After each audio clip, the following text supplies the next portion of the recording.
From their vantage point on the peak, the 7 IRA men were able to identify the islands of Clew Bay, which gave the impression of being clustered together when seen from such a great height.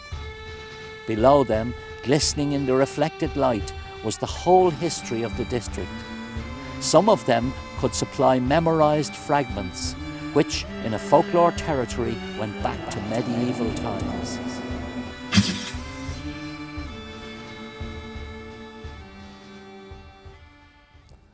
On Monday, the 23rd of May 1921, a few days after the Kilmaine ambush, a section of the West Mayo Flying Column found themselves surrounded by British forces on this mountain, deep in the Navan-Beg range.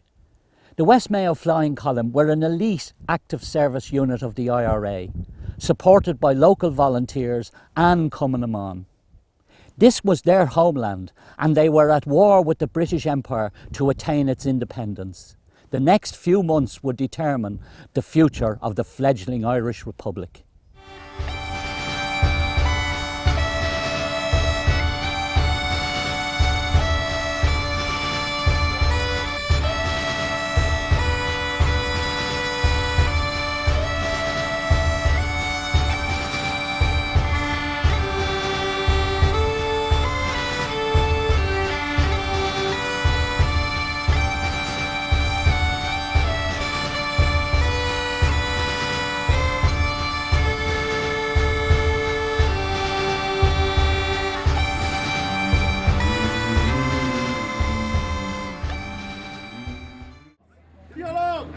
Et donner la liberté à ce peuple opprimé.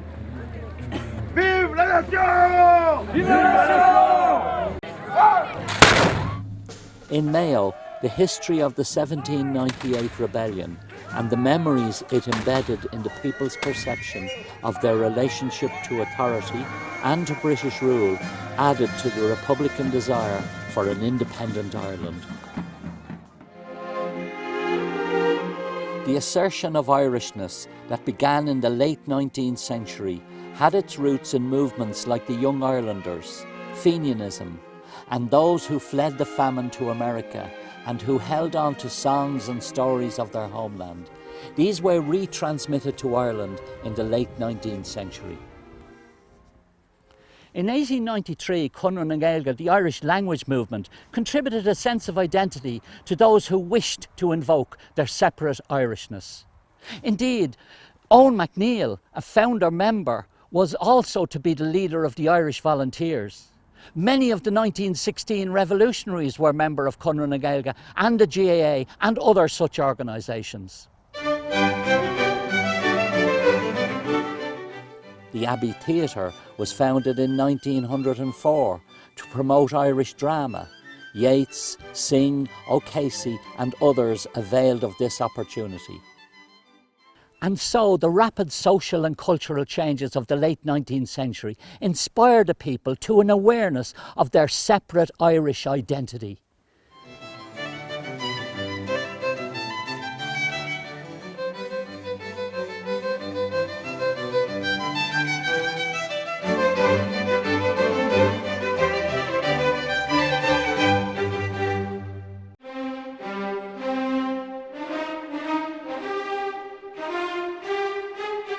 On the political front, the Irish Parliamentary Party had split as a result of the Parnell scandal.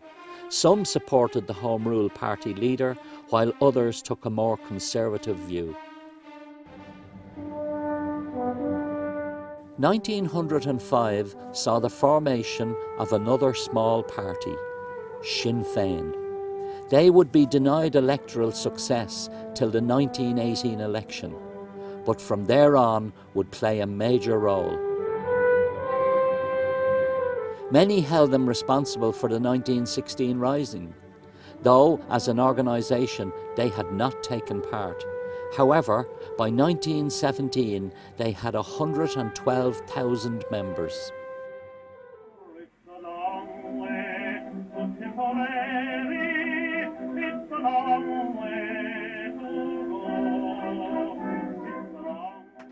John Redmond appealed to the Irish Volunteers to support the war effort in return for Home Rule, the volunteers split into the Redmondite National Volunteers and the Irish Volunteers, who followed Owen MacNeill and who refused to support the war effort. I have a distinct recollection of this period, 1915 I think, of a very large recruiting meeting in Westport, the speakers at which delivered their orations from the balcony of the town hall. Although they had Michael O'Leary, VC from Cork, to ginger things up, and a number of tables ready to take names for recruits after the meeting was over, they did not get one recruit in Westport as a result of this meeting. There was one organisation that remained quietly in the background, the IRB, the Irish Republican Brotherhood, also known as the Fenian Brotherhood, and in America as Clan na Gael. They were a secret, oath-bound society dedicated to the establishing of an independent, democratic Irish Republic.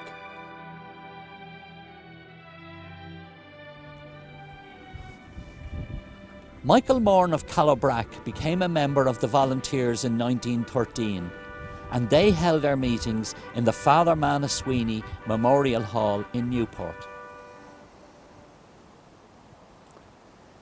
It was here that the hall was situated, close to the grotto, and Michael Moore noticed that after meetings some men would remain on. These were IRB men planning to hold their own secret meeting. And later, in conversation, Michael Kilroy asked Moran if he would like to join the IRB if they existed. The Newport Volunteers under Michael Kilroy used his home and workshop at Castlebar as their headquarters. During Easter week of 1916, there were 4 volunteers constantly on duty there. Their military equipment was sparse enough: a service rifle, a few revolvers and some shotguns. There was also explosives and a few pikes. And most importantly, there was metal cutting equipment.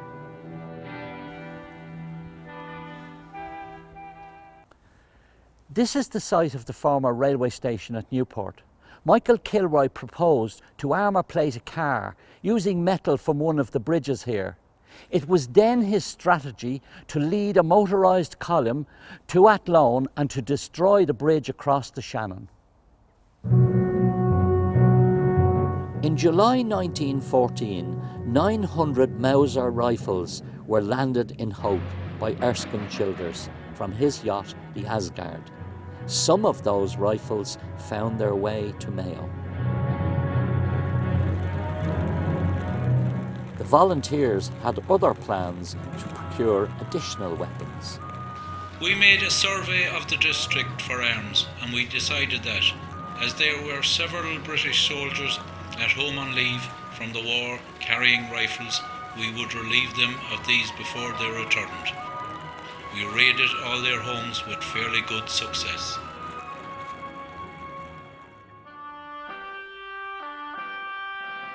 As a result of their marching and drilling, the volunteers came to the attention of the RIC, who followed known volunteer members wherever they went. Yet many RIC men were sympathetic to the volunteers and voluntarily gave information when raids were about to happen.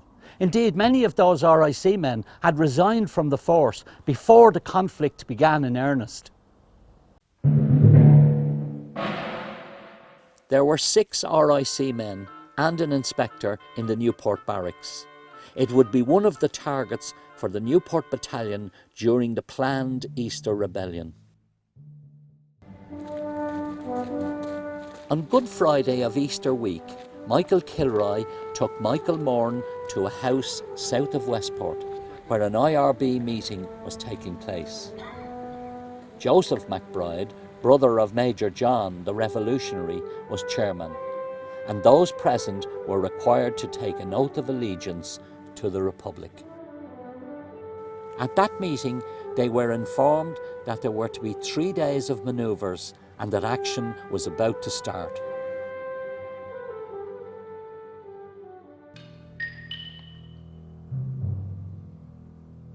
I had met McBride on Easter Saturday evening and remarked to him that I hoped we should have a good parade tomorrow, Sunday. And he replied that he thought there should be nothing doing. It was only afterwards I realised the significance of his reply. The Sunday papers contained McNeill's countermanding order.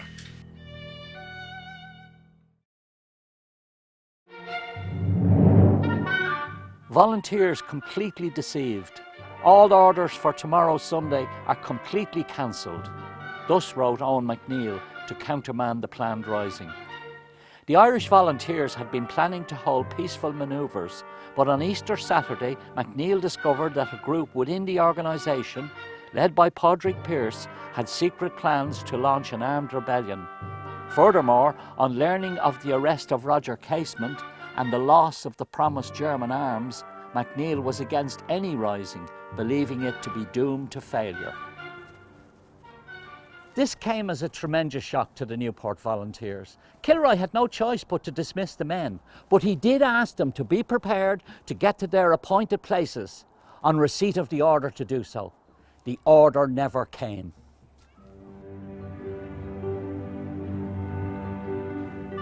The rising began in Dublin on Easter Monday, 24th of April 1916, and lasted for 6 days. On that Easter Monday morning, it was 21-year-old Michael Staines from Kiltarnet, Newport, County Mayo, who raised the tricolour over the GPO. As he looked down into Sackville Street, he could see and hear Padraig Pearse read the Declaration of Independence, proclaiming the Irish Republic.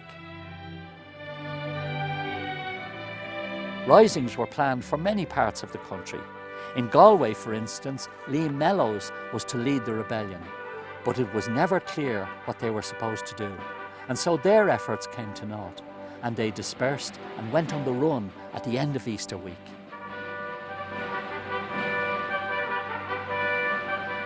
"15 of the revolutionaries, including all 7 signatories of the proclamation, were executed at Kilmainham Jail by firing squad between the 3rd and the 12th of May, while lesser participants were interned in various parts of Britain.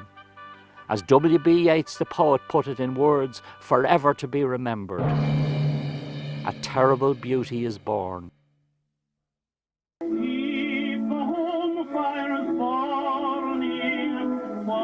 With the rising crushed and the leaders executed, Britain could now concentrate on the war effort in Europe. There were already some 200,000 Irishmen fighting for the English cause. Some were there to earn money to feed their families, while others were there for the adventure and the glory, and still others supported John Redmond. By 1918, the British were desperate for reinforcements. The government introduced and passed a conscription bill for Ireland in April of 1918. This brought immediate and universal agreement amongst all those opposed to conscription. In Mayo, 700 volunteers and 150 Cumann made a pilgrimage to the Reek in protest. The Catholic Church also opposed the law. It was never enforced, but it did increase the numbers joining the volunteers. This is Glendahurk in the foothills of the Nathans Mountains, right behind me. And it was here that plans were made to conceal young volunteers, should the British military attempt to search for them, in order to enforce conscription.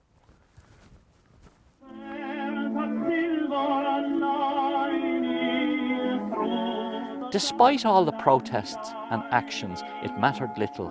The Great War was to end just 6 months later.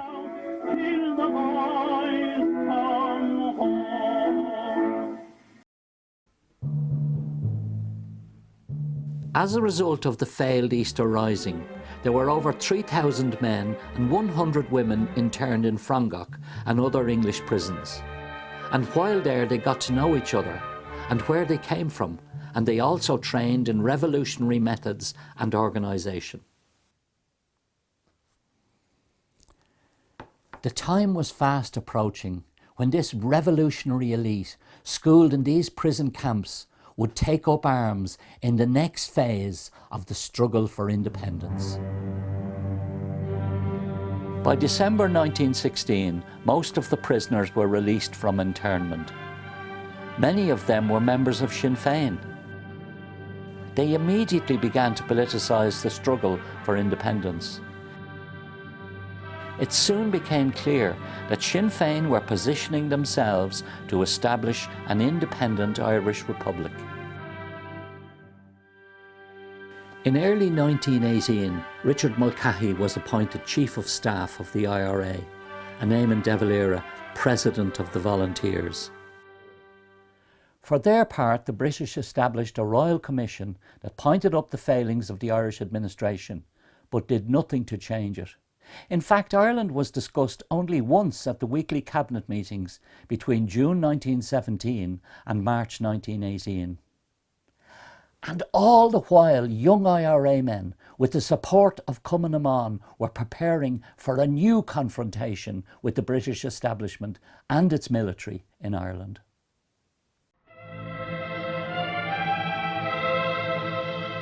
Lloyd George now sought to benefit from the armistice in Europe by calling a general election in December 1918. But he did not take into account the situation in Ireland. Sinn Féin swept the boards with 69 out of 105 seats. They immediately refused to attend Westminster, instead forming their own parliament, the first Dáil, in the Mansion House in Dublin. This was the beginning of the Sinn Féin abstentionist policy. The Volunteers swore an oath of allegiance to the Dáil, thus becoming Óglaigh na hÉireann, the Irish Republican Army in the service of the new Dáil. The oath was administered in Mayo by different people, such as Richard Mulcahy, who came from Dublin on one occasion, and in a small hall 3 miles from Westport, he administered the oath of allegiance to the West Mayo Brigade. A line was drawn on the floor, and volunteers were asked to cross the line, and by doing so, indicating that there was no going back. One volunteer recalled the oath being sworn not on a Bible, but on prayer books.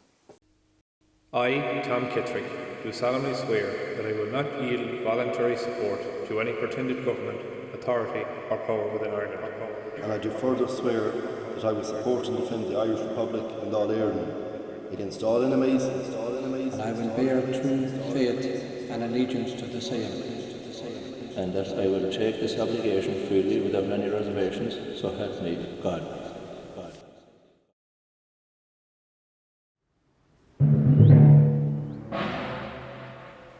The scene was now set for a war that would begin slowly, but would gather momentum.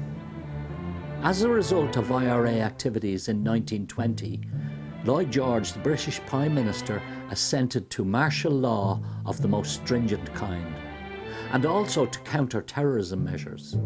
In effect, the British state let loose a reign of terror on the people of Ireland.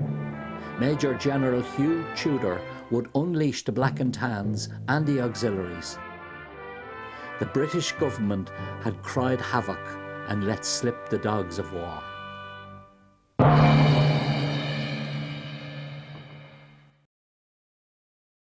This policy was forcefully implemented when Lieutenant Colonel Smith spoke to the garrison in Listowel in June 1920. If a police barracks is burnt, then the best house in the locality is to be commandeered. The occupants thrown into the gutter. Let them lie there. The more the merrier. Police are to lie in ambush, and when civilians are seen approaching, shout, "Hands up!" Should that order not be obeyed at once, shoot, and shoot to kill. If a person approaching is in any way suspicious looking, shoot them down. You may make mistakes occasionally, that can't be helped. You're bound to get the right person sometime. Mayo would suffer greatly from that state-sponsored terrorism, but equally would produce leaders and activists who would carry the war back to the RIC and the auxiliaries and the Black and Tans. And Michael Kilroy would be in the front rank of those leaders.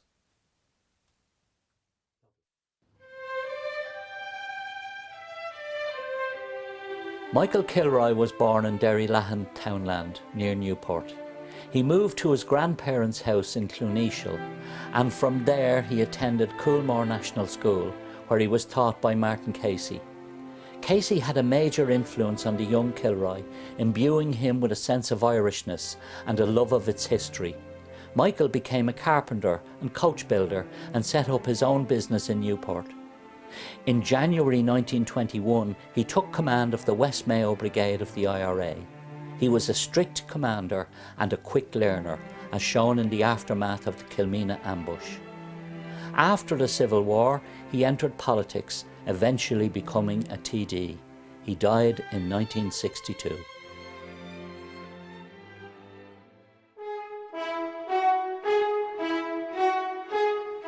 In Mayo, another issue had become significant. The land war was not over. A new land agitation was being experienced in the county. From the early 1900s on, there was a view that the Land Acts favoured the richer tenants and led to large commercial holdings. The poorer tenants, it was felt, did not benefit from the reorganisation of holdings.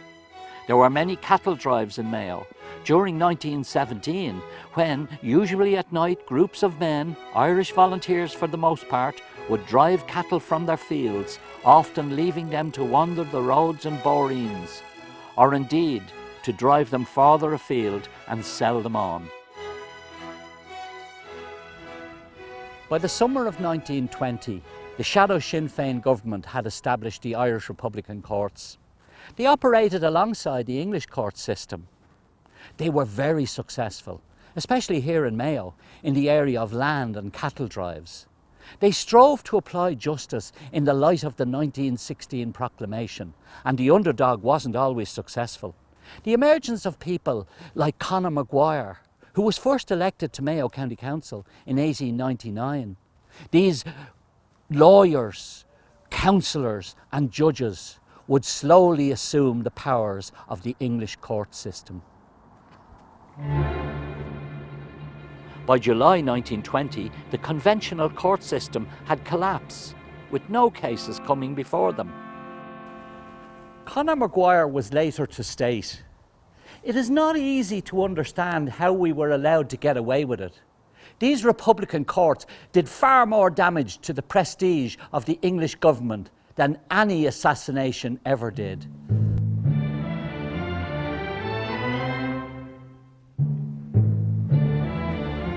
There were arrests and court appearances and refusals to recognise the British administered courts. The tensions were growing. The assassination, or murder, whichever your point of view, of R.M. Milling in late March 1919 was never attributed to anyone, though there were many suspects. Some claim that it was Michael Collins himself who ordered the execution. It did, however, have an effect. For some volunteers, there were lighter sentences, and for others, the court cases had to be transferred to Galway for trial. As the Sinn Féin grip on the county tightened, so too did the actions of the volunteers become more open and evident. For instance, on fair days and holidays, the volunteers would provide patrols of two to ensure that brawls or fistfights were stopped before the RIC could intervene. The volunteers carried police whistles so that they could call for help if needed. Bit by bit, public opinion was turning in favour of the volunteers and their intentions. In early 1920, the Mayo Brigade was divided into 17 battalions, based on the major towns, led by a commandant, and each having 4 to 8 companies of 103 men. The company was to be the main tactical unit of the IRA. The West Mayo Brigade consisted of 4 battalions, and our story is concerned with the 2nd Battalion and the Active Service Unit, also known as the West Mayo Flying Column. The flying column was drawn from all 4 battalion areas. These 65 men were the best armed, most capable and most active, and they were empowered to engage the enemy throughout the entire brigade area. In 1920, Pather McMahon came down to Mayo to offer additional training to the brigade. New tactics were adopted. The coming war would not be fought face to face, but on the terms of the IRA, by night and by ambush, for the most part. After every engagement, the volunteers would melt away into the countryside to safe houses, to rest and recuperate for the next action. McMahon's efforts were aided by some ex-British Army men returned from the Great War, their knowledge and experience invaluable to the volunteers. Another group who would play a vital role in the coming conflict were Cumann. They were formed in 1914. Sadly, the new Free State would airbrush many of them from the record, and it was not until the 21st century that they obtained the recognition they richly deserved. The case of Dr. Kathleen Lynn is a good example. She was born near Killala in County Mayo. She was a suffragette, a Labour activist, a member of the Irish Citizen Army, and during the 1916 Rising, she was the chief medical officer. After the Rising, she was imprisoned.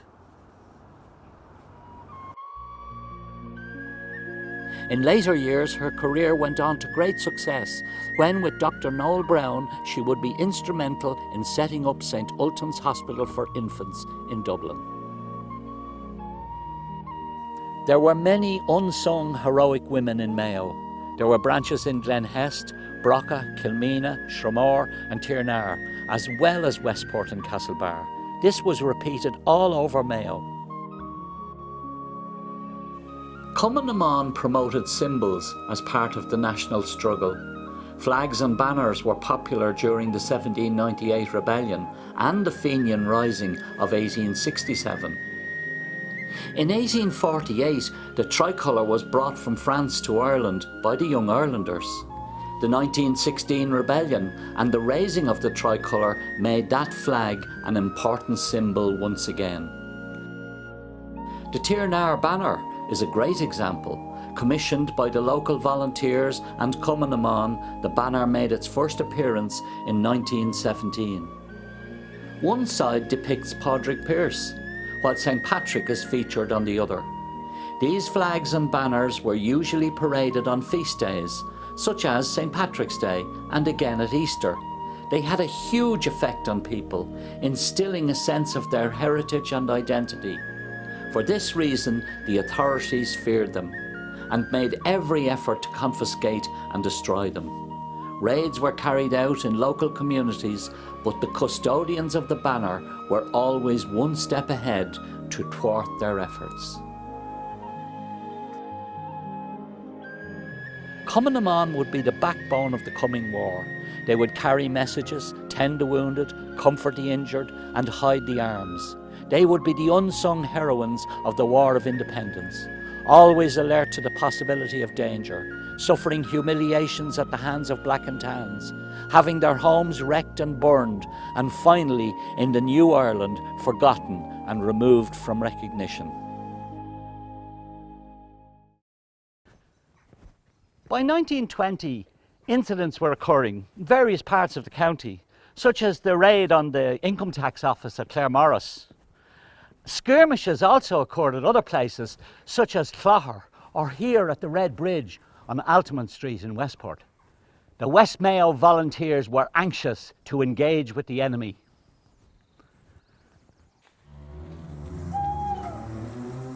The first fatal engagement with the enemy occurred by chance rather than by design.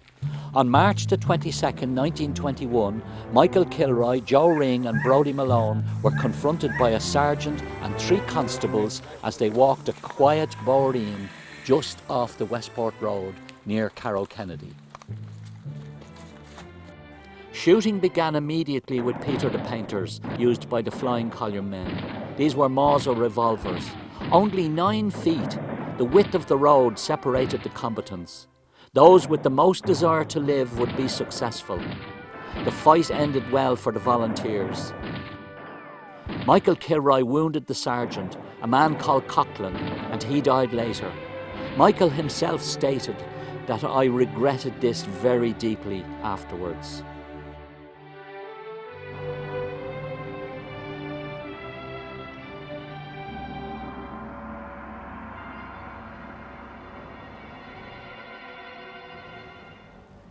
It was the townspeople of Westport and surrounding districts that paid a heavy price as the forces of law and order went on a rampage of burnings and beatings. Retribution was inflicted not on the IRA men, but on their families and the communities that they came from. Again and again, the Black and Tans sought to drive a wedge between the volunteers and those communities.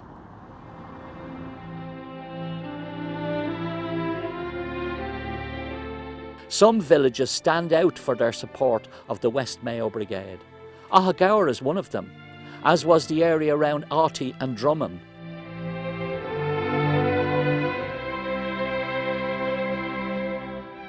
Tirnar stands out as a district that gave great support, as well as many young men, to the Flying Column.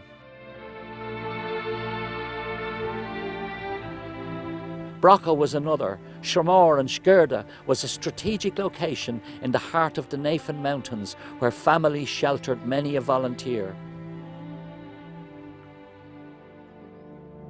Eventually, the Black and Tans were forced to withdraw to barracks, confined to Sally Fort to patrol the major roads and to harass the people of the countryside.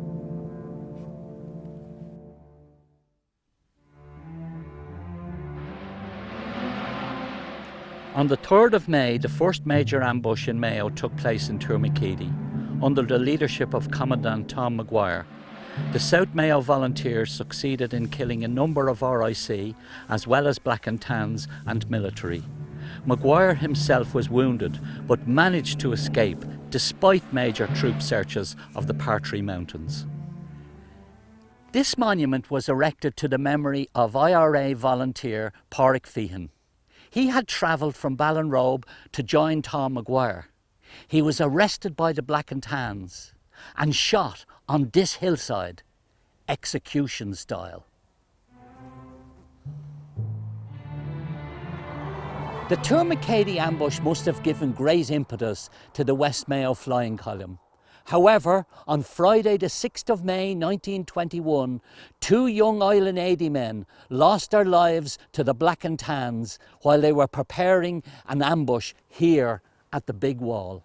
Their names were Tomás O'Malley and Tomás Lally. As a result of the increasing ambushes and activities of the volunteers, the Black and Tans began to escalate their own war of terror on an unsuspecting population. On the 12th of May, Petey Joe MacDonald and Jack Feehan arrived outside Westport. They were on their way to Feehan's house in Rossau. There, they were going to the wedding of Petey Joe MacDonald to Tilly Kilroy, Michael Kilroy's sister. They were witness to a trail of destruction left by the RIC and the Black and Tans. And this is what Feehan wrote in his witness statement. On the 12th of May, we arrived outside Westport. We continued on to Newport, and on our way we called at Stephen McGough's house, and there, to our horror, found him sitting in the midst of his ruined house. Everything was smashed and broken. Seemingly, a gang of RIC under District Inspector Fudge and Sergeant Butler had raided the house just before we arrived. They brought a cow into the kitchen and put Michael on its back, whipped her round the kitchen and out the front door, with Michael still on her back and shots ringing out after him. We made haste after them, and as we were well armed with grenades and small arms, we would give them something to think about if we caught up with them. We came to Tom Lyon's house. When Petey Joe MacDonald and Jack Feehan arrived here at Tom Lyon's house, they found the same thing had happened. The RIC men had beaten this man as he lay in bed with rifle butts, and then brought a horse into the bedroom and beat the horse until he reared up and struck Lyons with his hooves. Tom Lyons never fully recovered from this. We only missed them by the smallest bit, and our tempers were so bad that we were considering following them into Newport. 5 members were all that took part in that atrocity, Sergeant Butler being the chief culprit.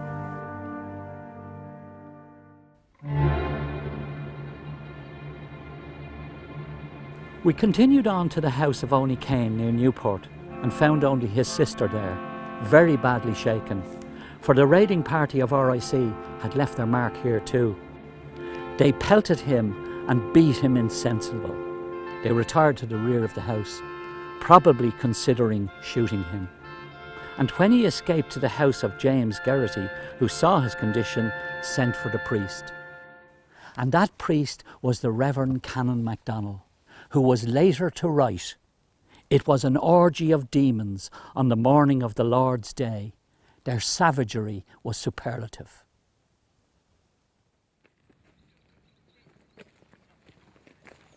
Was this the counter-terrorism measures envisaged by Lloyd George in 1920 in his, and I quote, "martial law of the most stringent kind"?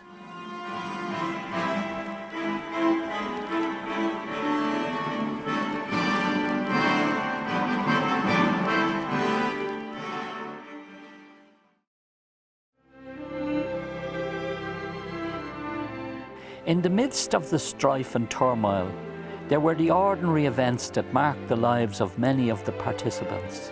One of these was the marriage of the Connemara officer commanding, P.T. Joe MacDonald, to Michael Kilroy's sister. We arrived at my father's house in Rousseau, 1 mile from Newport on the shores of Kilroy. We ate a huge breakfast and retired to bed and slept almost all day. The next few days were taken up with the preparations for the marriage of the OC P.T. MacDonald. The PP of Newport would not have the marriage ceremony carried out in Newport Church because it was too near the barracks. He arranged the marriage would be carried out in Kilmina Church. The marriage was duly carried out at that church at 6 a.m. with nuptial mass.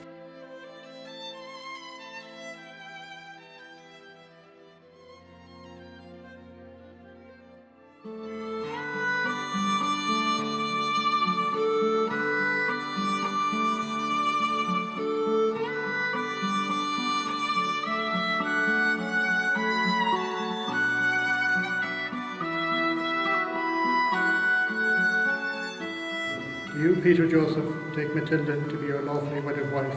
I do. Do you, Matilda, take Peter Joseph to be your lawfully wedded husband? I do.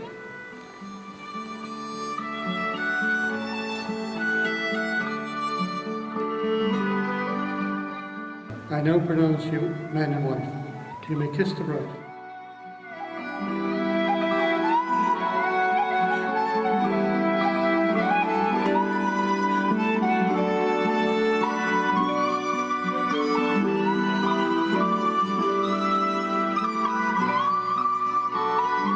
The bridegroom and best man were adorned with 45s and grenades.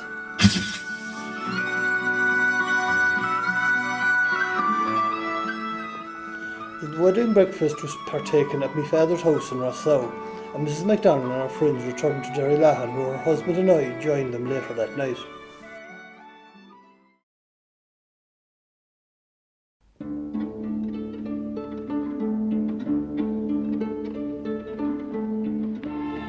By early May 1921, the volunteers had plans in place to engage the enemy forces. Several ambushes were prepared at places such as the Yellow River and here at the Red Bridge in Burrishoole. The Tans failed to appear. The column were becoming impatient for action, and Kilroy knew that he would have to do something to draw them out. The column met at Ballinacurriga and Kilroy decided to send men to Westport and Newport to shoot up the town in an attempt to provoke the enemy into retaliation. The volunteers took up a position east of Kilroy's house, and 300 yards away on the Castlebar road, Sergeant Butler walked out of the barracks. A single shot rang out and the sergeant fell, mortally wounded. At this point, all hell broke loose as the Tans bombarded the Kilroy home with fire, narrowly missing Michael's wife and other occupants of the house. The house was raided and set alight, as was the nearby foundry.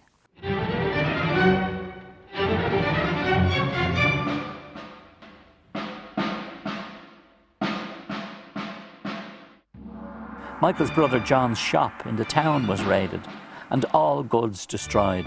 The rampage continued with burnings of homes and lootings of shops by the Tans. Headquartered at Ballinacurriga, Kilroy received information about happenings in Newport.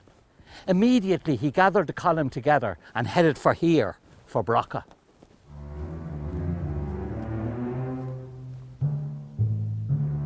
There the column set up communications posts and requested the services of the local company of volunteers. This was necessary, according to Michael Kilroy, in order to protect their means of retreat from their chosen ambush site at Kilmeena.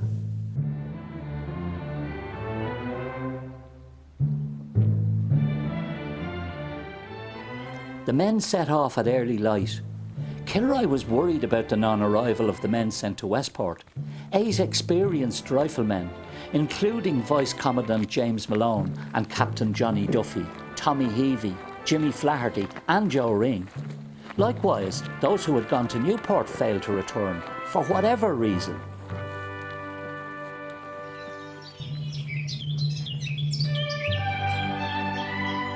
As the dawn chorus heralded the arrival of a clear May morning, the flying column arrived at Knocknabola. Kilroy began to position his men for the coming ambush. They settled down to wait. It would be a long wait. The morning dew would be long gone. The sun moved beyond its midday station before the sound of approaching lorries signalled the arrival of the RIC and the Black and Tans. Take aim!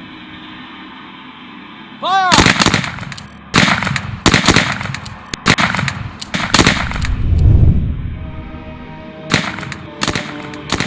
The volunteers failed to stop the first lorry. It continued through the ambush and stopped at school, some distance further on. The second lorry stopped at the priest's house and immediately began to engage with the volunteers.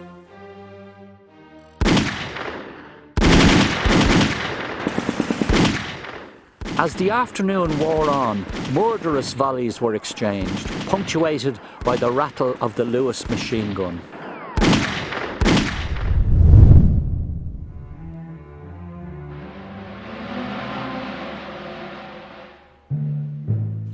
The occupants of the first lorry had by now returned and began to fire on the volunteers from the bridge.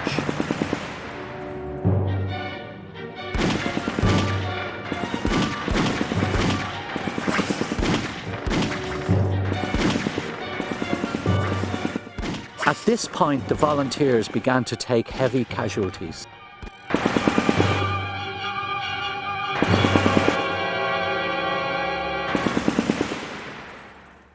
By now, the flying column were under severe and mounting pressure. They were in danger of being outflanked from the north and the south by enemy forces. Kilroy realised that he had no choice but to withdraw from the engagement. I ordered a general retreat and got Paddy Jordan to come out in the open and help me keep down the enemy while our boys were getting away.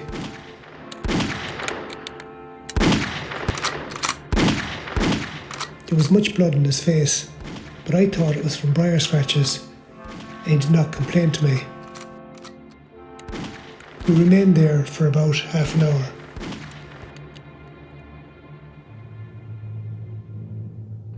There was a dinner above in Father Conroy's house, I'd say around 2:30. We were nearly ready when suddenly the guns began. Everyone went to shelter at the walls, keeping back from the windows. I'd say after about 2 hours, a young policeman came to the house saying that the men were dying and that priest would have to tend to them.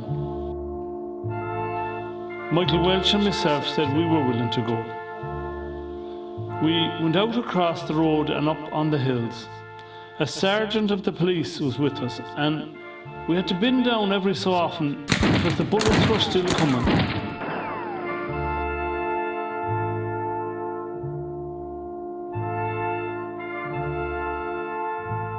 We went over a fence and found 2 volunteers dying.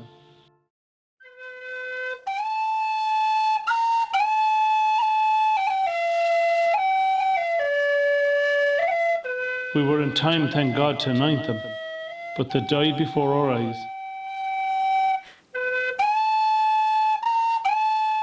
And may God have mercy on Thomas O'Donnell from Ross'n'Rubble and John Stanton from Kilmeena.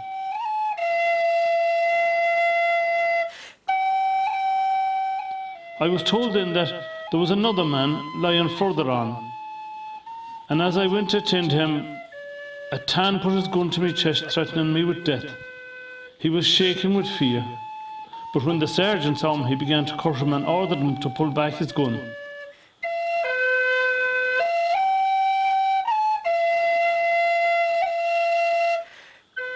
The poor man was McKevley. He was lying on the ground. I'd say he was already dead, but I anointed him anyway, and the grace of God to his soul. I was surprised they were all black in the face, but it must be the gunpowder, I suppose, was the reason for it. We left him there then and continued up the hill. There was 2 there. One of them is Jordan from Islanede, badly injured. He died 6 weeks after that. May his soul be at God's right hand. We left them all there and returned back to the house. But God, no one had any desire to stay in that place, so we went home.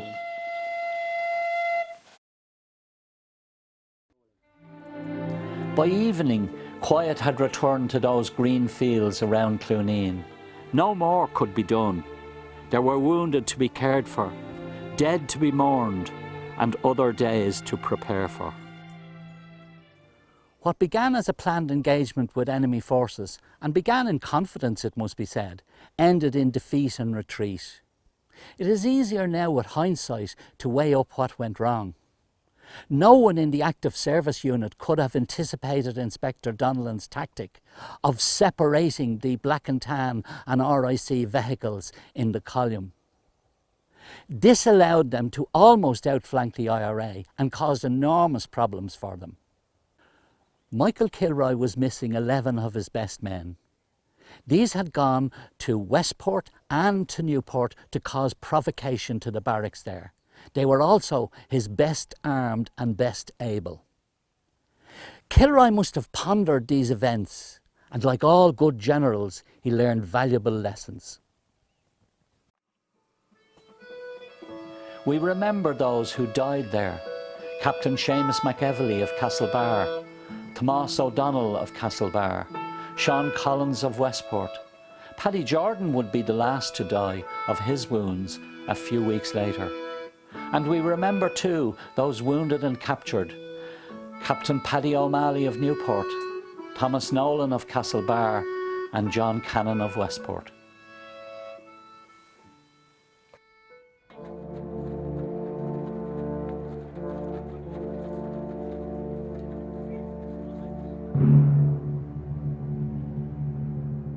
Dr. Madden and Nurse Lottie Joyce, with the help of Miss Gallagher, Bridget Kelly and Mary Mulcrone, tended the wounded.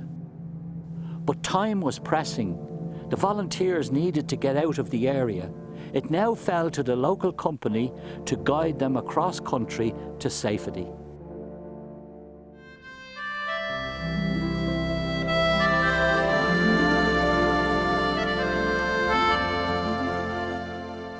They were a dejected and despondent group that left Gurtnaclasser and the surrounding villages and headed north towards the Navan Mountains and the village of Skerda, where they could expect to rest and recover.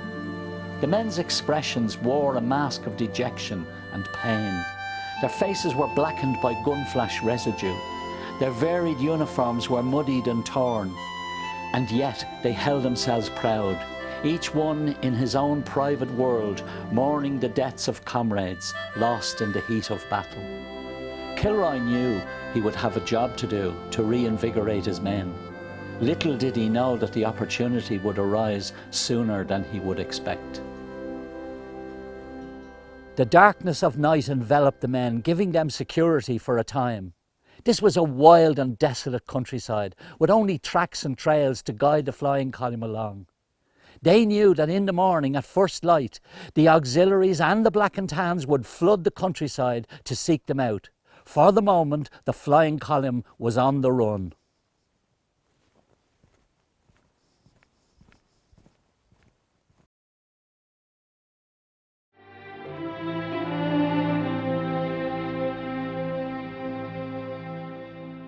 They made their way to Skerda Upper and Lower and the village of Clonchafinia, where they had a good rest on Friday, Saturday and Sunday.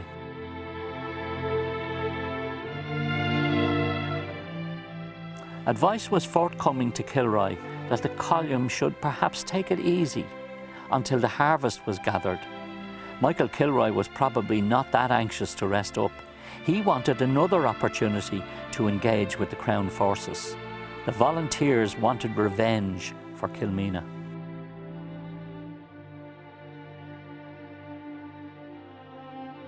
The column was billeted in 17 houses in all. Thomas Ketherick records that the column had 26 men in good fighting condition. He himself was billeted with a family named Lavelle.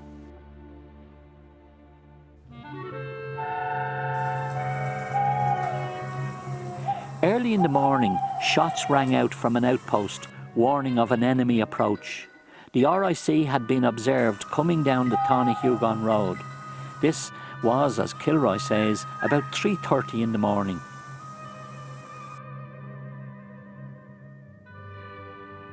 The first response was to evacuate the wounded. This was done successfully by Ned Moan and others. They were guided through the valley of Glenlaura to Shramore. At this point, some of the volunteers were taken to the Kirrian Caves by William Chambers. The rest of them, along with the wounded, ended up in Lahardán, where they were made most welcome and comfortable.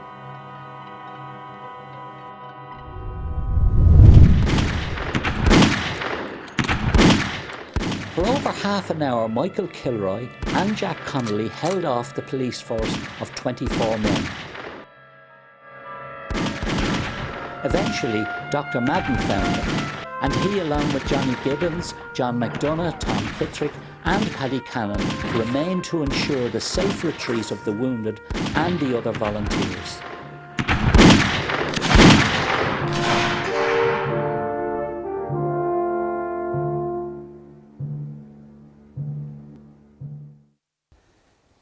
This is the ruin of Tom Chambers' house in Glenlaura, and the 7 IRA men stopped here for food. And while eating, they noticed the approach of Black and Tans and RIC. They immediately retreated up this mountain, known locally as the Black Sods. In an unsuccessful attempt to rouse the IRA men from their cover, the Tans raked the hillside with machine gun fire. Eventually, the IRA men established themselves in a safe position on the hillside. They settled down to watch the enemy movements. However, Kilroy realised they would need to evade the ring of steel that would soon surround them. After dark, they returned to the village, something the police might not expect them to do. They called to McDonald's and Dyra's, where they had a good meal, and it was there they learned of the tragic death of Jim Brown.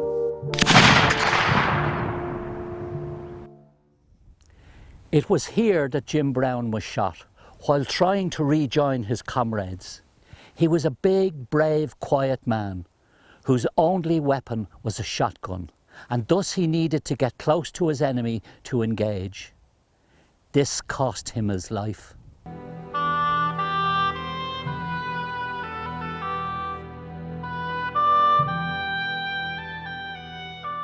The Skerda actions were now almost over. The flying column had succeeded in engaging superior numbers, holding them at bay and making good their escape. Confidence was again high. The mettle of his men had been tested, and Kilroy was now certain of their courage and guile.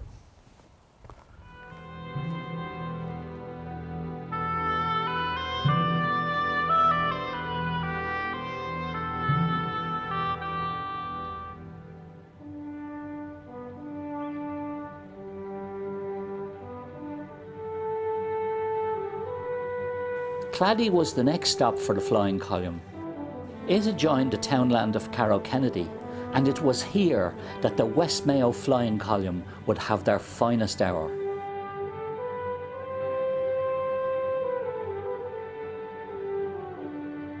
On the 2nd of June, the column were advised that a force of Black and Tans were at Kennedy, where they were forcing local turf cutters to fill in trenches on the road.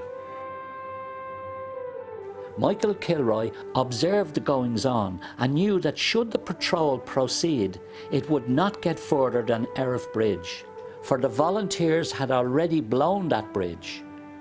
The IRA men knew how many were in the patrol and what vehicles they had. Meanwhile, Michael Kilroy and his officers were laying out the trap. This time the planning and execution would be faultless. Great lessons had been learned from Kilmina and Skerda and were now put into operation. Very quickly, the 50 or so flying column men were divided into attack units and suitably positioned using high ground. Within each group were designated officers whose job was to maintain morale in the face of fire from the enemy. Kilroy wanted no panic. Others were appointed to ensure that the machine guns carried on the lorries could not be brought into action with the effects they had had at Kilmina. Here they come! At around 6:30 in the evening, a scout reported the returning lorries. As the first lorry climbed the hill towards the ambush, the flying column were preparing to spring the trap. The driver was now in the sights of the marksman.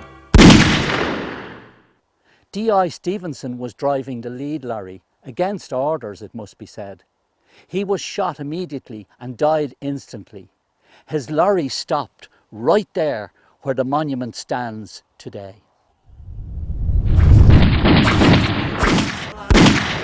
A furious gun battle followed. The men of the flying column sang in unison as they fired away at the enemy.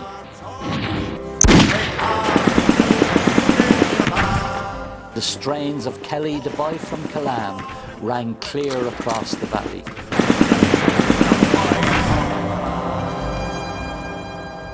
Michael Kilroy was to describe this in his witness statement to the Bureau of Military History in 1955. There was a burst let up into the air to frighten us. This was the Lewis machine gun. The poor fellow tried to level it across the fence at us, but that was all. Suddenly, there was too much lead in his head. Another comrade pushed him aside and started the same game. The second man had scarcely caught the gun until he also was dead. Then a third man made like effort and met with the same fate. After that, the poor Lady Lewis was left all alone. After 2 hours fighting, it was decided to end the affair with a flanking movement, and that Joe Baker and some of his men would carry that out. Time was pressing, and there were still black and tans holding out in the widow McGrail's house. Jimmy Flaherty, who had possession of the Lewis gun, fired shots into the thatch. The tans immediately surrendered. Michael Kilroy arranged for a constable to cycle to Westport to seek medical and spiritual aid for the dying and wounded. No member of the active service unit was injured. 8 of the British side were killed outright or died of their wounds, and 16 surrendered. They were released as the column men left the area. The flying column disappeared away into the night.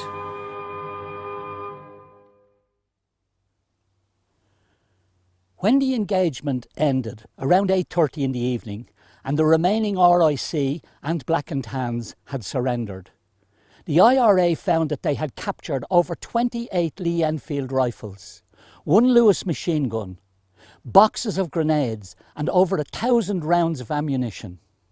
Kilroy and his men headed eastward towards Ahagaur, but this was a deception, and after 20 minutes they turned and headed west towards the village of Durlas in the remote mountainous area behind Crowpatrick.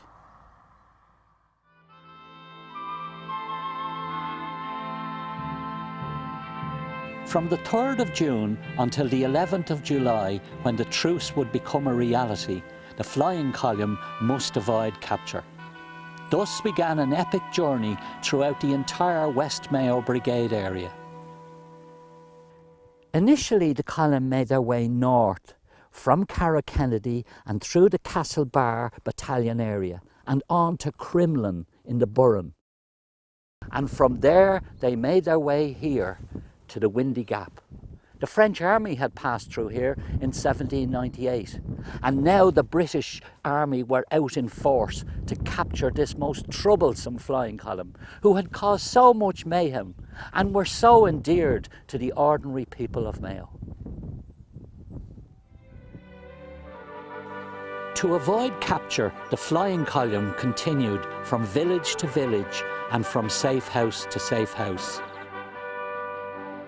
On the 21st of June 1921, they arrived in the townland of Derrymartin on the southern slopes of Navan. And it was here that the iconic picture, The Men of the West, was taken. The remarkable thing about this picture is that the men have all removed their caps.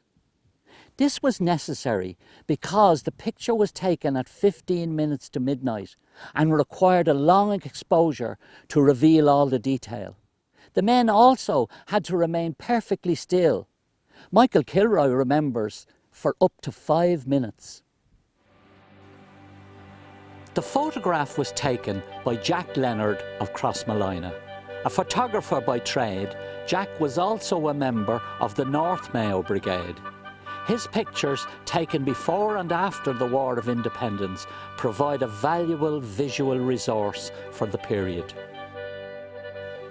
Without doubt, this picture, The Men of the West, is regarded as the best photograph of an active service unit in the field.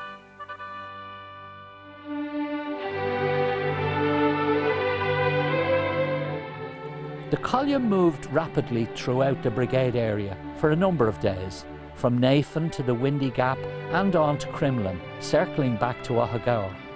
By Sunday the 24th of June, they realised there was a serious amount of enemy troops in the West Mayo Brigade area and that the hunt for them was hotting up. The column arrived here in Owenwee, and Kilroy decided they would dump arms and divide into small groups of 3 to 4 men carrying only sidearms. In spite of the fact that there were between 3,000 to 5,000 British troops in the brigade area seeking them out, they managed to evade capture and make their way to safety.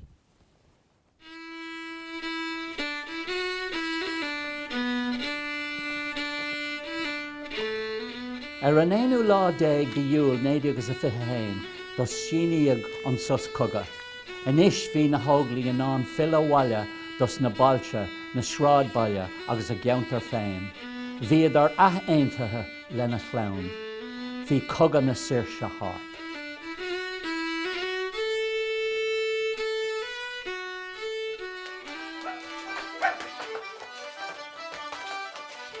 There were scenes of great joy and revelry in every house as the volunteers arrived home.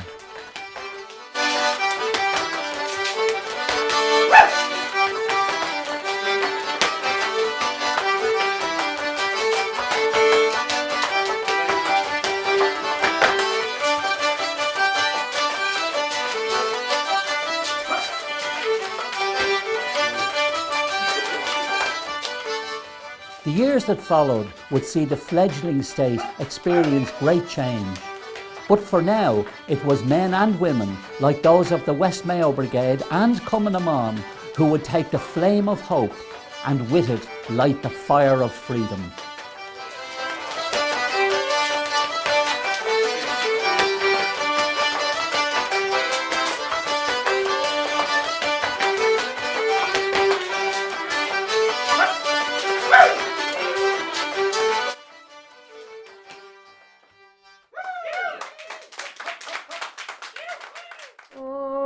Shida Vahawalia, Oro Shida Vahawalia, Oro Shida Vahawalia, and it's sure hooked on towering.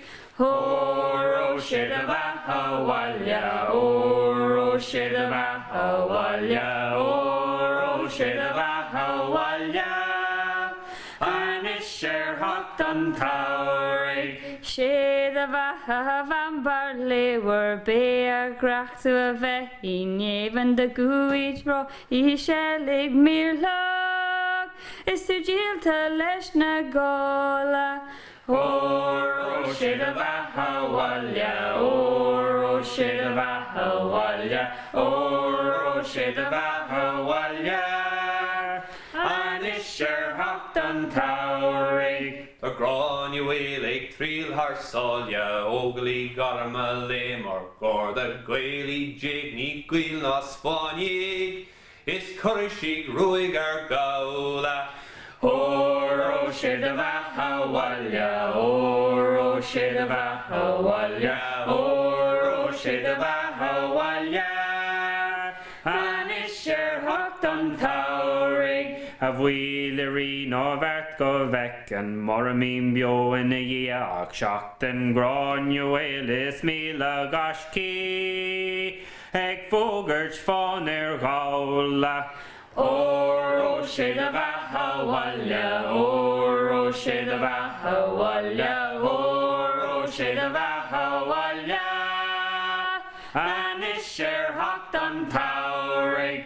Oro Shida Vahawalia, Oro Shida Vahawalia, Oro Shida Vahawalia, and it's sure hooked on towering.